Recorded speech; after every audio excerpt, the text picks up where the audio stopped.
কি ব্যাপার দুলা ভাই, আপনি হঠাৎ করে আমগো বাড়িতে? না এসে কোনো উপায় আছে? তোমাদের বাড়িতে যেই সমস্ত কর্ম কারখানা শুরু হয়েছে, না এসে আমার কোনো উপায় নাই। এই মিয়া, লজ্জা শরম নাই? হ্যাঁ, তোমার বাবা মা এই বুড়া বয়সে এই সমস্ত আকাম বাজায় বসে রয়েছে, তুমি একেবারে এটা সাপোর্ট করো? দুলা ভাই, আপনি আমার কাছে সম্মানিত ব্যক্তি, আমার বড় বোনের স্বামী। আপনি এমন কোনো আচরণ করবেন না যাতে আমি আপনার সাথে বেয়াদবি করতে বাধ্য হই। দয়া কইরা আমার বাপ মারে নিয়ে কোনো বাজে মন্তব্য করবেন না। দেখছেন দুলা ভাই, আমরা সবাই তারে বুঝাইছি, কিন্তু সে বুঝতে চাইতেছে না। এই জন্য তো আপনারে আনছি। আপনি একটু বুঝান তো, তার মায়ের পেটে যে সন্তান আছে সেটা আসলে যে তার ক্ষতি হবে, এটা একটু বুঝান ভালো করে। এইটা তুমি কেমন কথা কও? আরে যে আমার মায়ের পেটে আসতেছে সে হয়তো আমার ভাই অথবা আমার বোন। এটা তো আনন্দের সংবাদ আমগো পরিবারের জন্য। আমগো পরিবারে আরেকজন নতুন মেহমান হইতেছে, আমগো পরিবারের সদস্য সংখ্যা বাড়তেছে। এটা ক্ষতির কারণ হইব কেন? আরে বোকা, বুঝার চেষ্টা করো। তোমরা তিন ভাই বোন, ওয়ারিশ হিসাবে আমার শ্বশুরের যার সম্পত্তি আছে তিনজনে সুন্দর করে ভাগ করে নিয়ে গেলাম, বাস কোনো ঝামেলা নাই। কিন্তু এর মধ্যে তোমার মায়ের পেটে যদি আরেকটা সন্তান হয়, ওয়ারিশ বাইরে গেল না, সেখানে আমাদের সবার সম্পত্তির ভাগ কম পড়ে দেব। এই জিনিসটা তুমি কেন বুঝতেছো না? আপা, ফারজানা, মিতু, তোকেও ভাগে সম্পত্তি কম পড়বো, এই কারণে তোরা আমার মায়ের পেটের সন্তান নষ্ট করতে চাস? হ, সেই জন্যই আমরা মায়ের পেটের সন্তান নষ্ট করতে চাইতেছি।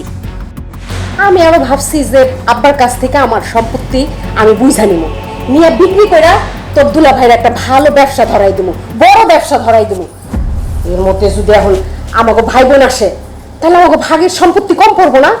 হ্যাঁ, আমাগো সম্পত্তির মাঝখানে নতুন কেউ এসে ভাগ বসাইবো, এটা আমি কোনোদিনই মাইনা নিতে পারবো না। আর তাই মা এই সন্তান কোনোভাবেই জন্ম দিতে পারবো না। বুঝো, এই যে সবাই বুঝাইতেছে, নিজের ভালোটা একটু বুঝো। আরে তোমার সম্পত্তির মধ্যে যদি আরেকজন আসে, তোমার ভাগটা কইমা যাইবো। সম্পত্তি যত বেশি হবে তত বেশি ভালো। আমাদের ভবিষ্যতের কথা তো চিন্তা করবা। আমার লাভ ক্ষতির হিসাব তোমারে করতে হইব না ফারজানা। তোমাকে সবাই একটা কথা কয়ে রাখি, রিজিক পূর্ব নির্ধারিত। তুমি এই দুনিয়ায় কতখানি ভোগ করতে পারবা, কতখানি খাইতে পারবা, সেটা আগে থেকে নির্ধারিত আছে। তোমরা চাইলে একটা চাউলও বেশি খাইতে পারবা না। অতএব তোমরা যেটা করতেছো সেটা অন্যায়। তোমরা তোমাদের জায়গা থেকে ফিরে আসো, সবাই মিলে দোয়া করো যাতে আমগো পরিবারে আরেকজন সদস্য সুন্দর সুস্থ মতো পৃথিবীতে আইতে পারে। সেই তো আমগো মূল সম্পদ। তুমি আসলে একটা গর্ধব। এত করে সবাই বুঝাই কইতেছে, তারপরও বুঝ কানের মধ্যে ঢোকে না। উল্টা আরো তোমার মায়ের গর্ভের সন্তান যাতে ভালোভাবে দুনিয়া আসে এই জন্য দোয়া করতে কইতেছো। গর্ধব জানি কথা কার। দুলা ভাই, ও একটা গাধা, একটা গর্ধব। ওর কথা শুনেন না তো। আপনি একটা ব্যবস্থা করেন, মায়ের পেটের বাচ্চাটা নষ্ট করার একটা ব্যবস্থা করেন। প্রয়োজনে হাসপাতালে নিয়ে গিয়া ইনজেকশন দিয়া বাচ্চা নষ্ট করে ফেলান।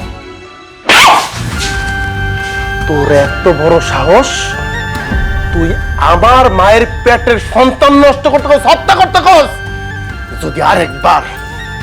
যদি আরেকবার তোর মুখে এই কথা শুনি, আমি তোর তালাক দিব, তালাক। এই, তুই আমারে কি তালাক দিবি? তুই আমার গায়ে হাত তুলছস? হ্যাঁ, তোরে আমি, তোর সাথে আমি কোনো সংসারই করব না। আমি এখন বাড়ি ছেড়ে চলে যাব। তুই ওই তোর মায়ের পেটে সন্তান হইবি না, ওইটা নিয়ে থাকিস। আমি গেলাম। যা। ঠিক কইছে। আমি ওই বাসা থেকে চলে যাইতাছি। আমি আর কোনোদিন এই বাড়িতে আসুন না। তবে মনে রাখিস, যাওয়ার আগে একটা কথা কইয়া যাইতাছি, আমি কিন্তু আমার ভাগের সম্পত্তির এক কানা করিও ছাড়ুম না। যদি ভাগে কম পড়ে তাহলে সেটা তুই বুঝবি, আমি আমারটা কড়াই গন্ডায় হিসাব বুঝা নিব। কথাটা মনে রাখিস। আই চলো। ভাইজান, মায় যদি এই সন্তান জন্ম দেয়, তাহলে গ্রামের সব লোকজন আমাদের মুখে থুথু দিব। আমি ওই লজ্জা নিতে পারবো না। এই বাড়ি ছেড়ে আমি এক্ষুনি চলে যাবো।